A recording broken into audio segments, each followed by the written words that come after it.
चाहे ममता दीदी हों, चाहे शरद पवार हों, चाहे अरविंद केजरीवाल हों, चाहे केसीआर हो, चाहे अखिलेश यादव हों, चाहे नीतीश कुमार जी हों। पार्टी से इस देश को मुक्ति दिलाने के लिए पहले विपक्ष एकजुट हो जाए, एक रणनीति बन जाए। ईडी, इनकम टैक्स, इनको भारतीय जनता पार्टी ने इन संस्थानों को गलत तरीके से इस्तेमाल करना शुरू कर दिया और शुरू से ये कर जो उनके खिलाफ पार्टी होती है। नमस्कार, मैं हूं सैफ, आप देख रहे हैं न्यूज़ फॉर सिटीजन। हमारे साथ खालिद अनवर साहब हैं जो कि जेडीयू कोटे से एमएलसी हैं। सर, तमाम विपक्षी एकता को एकजुट कर रहे हैं नीतीश जी। इस बार 2024 के इलेक्शन में विपक्ष का नेता और विपक्ष से जो प्रधानमंत्री पद के दावेदार होंगे वो कौन होंगे? देखिए, प्रधानमंत्री पद की प्राथमिकता नहीं है अभी हम लोगों की। हमारे पास विपक्ष के जितने नेता हैं सब कैपेबल हैं कि प्रधानमंत्री बने हों। चाहे ममता दीदी हों, चाहे शरद पवार हों, चाहे अरविंद केजरीवाल हों, चाहे केसीआर हो, चाहे अखिलेश यादव हों, चाहे नीतीश कुमार जी हों, सभी लोग इस लायक हैं कि प्रधानमंत्री बने। लेकिन प्राथमिकता ये नहीं कि कौन प्रधानमंत्री बनेगा।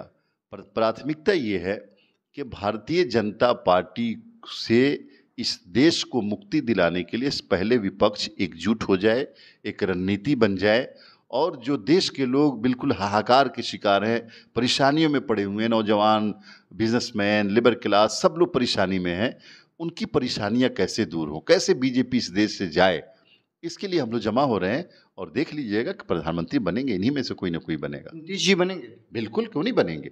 अगर सब लोग कहते हैं कि नीतीश कुमार को लीड करना चाहिए, तो नीतीश कुमार ने आज तक कुर्बानी दी है बिहार के लिए। 17-18 वर्षों में चीफ मिनिस्टर रह करके अपनी त्याग तपस्या दी है, सब कुछ कुर्बान किया बिहार के देश के लिए भी वो कुर्बानी देने को। आपके जेडीयू कोटे से एमएलसी हैं राधाचरण सेठ जी, उनके घर पे आज सीबीआई का छापा पड़ा है।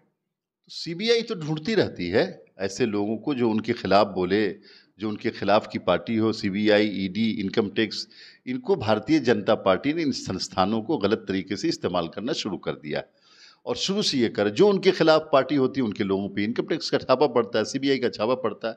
तो देश के लोग समझ गए हैं, अब इससे कुछ फर्क नहीं पड़ने वाला। आपको जितना पहले भी सीबीआई छापे डाल चुकी है उनके ऊपर, कई बार डाल चुकी है, आज भी डालो, देखो क्या है।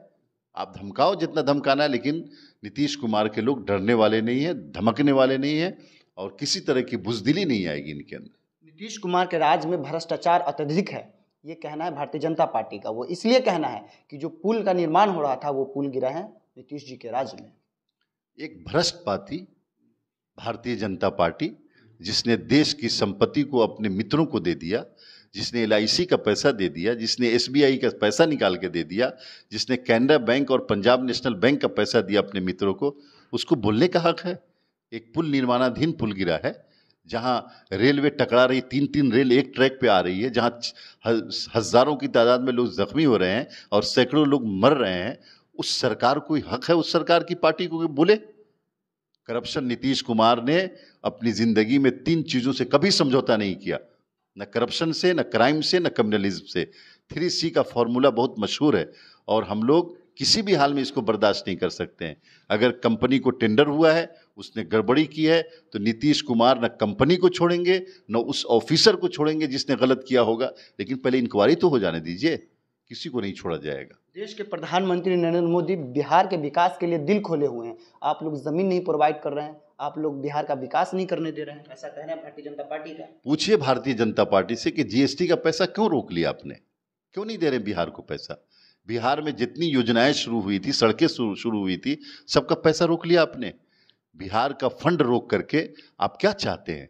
बिहार को बर्बाद करना चाहते हैं? बिहारी अपनी मेहनत से, अपने पसीने से बिहार को आगे बढ़ा सकता है। लेकिन भारतीय जनता पार्टी जिस तरह का सौतेला सलूक कर रही है, हम लोग कितने दिनों से मांग रहे हैं कि स्पेशल राज का दर्जा दो, क्यों नहीं दे रहे भैया आप? क्या दुश्मनी हो गई बिहारियों से? क्या किया है बिहारियों ने आपका? क्या बिगाड़ा है भारतीय जनता पार्टी का? इस बार समझ में आ जाएगा जब 40 में 40 सीटें उनकी खत्म होंगी और नीतीश कुमार को देंगे। फिर भारतीय जनता पार्टी के लोगों को समझ में आएगा कि बिहारियों के साथ सौतेला सलूक करने से क्या अंजाम होता है उसका। बहुत बहुत शुक्रिया। हमारे साथ थे खालिद अनवर साहब जो कि जेडीयू कोटे से एमएलसी है। इन्होंने क्या कुछ कहा इन तमाम चीज़ों को इस वीडियो के माध्यम से देखिए। यदि आपने हमारे यूट्यूब चैनल को अब तक सब्सक्राइब नहीं किया तो प्लीज़ सब्सक्राइब करें। फेसबुक पेज पर देख रहे हैं तो फॉलो जरूर करें। जब तक के लिए शुक्रिया। जय हिंद।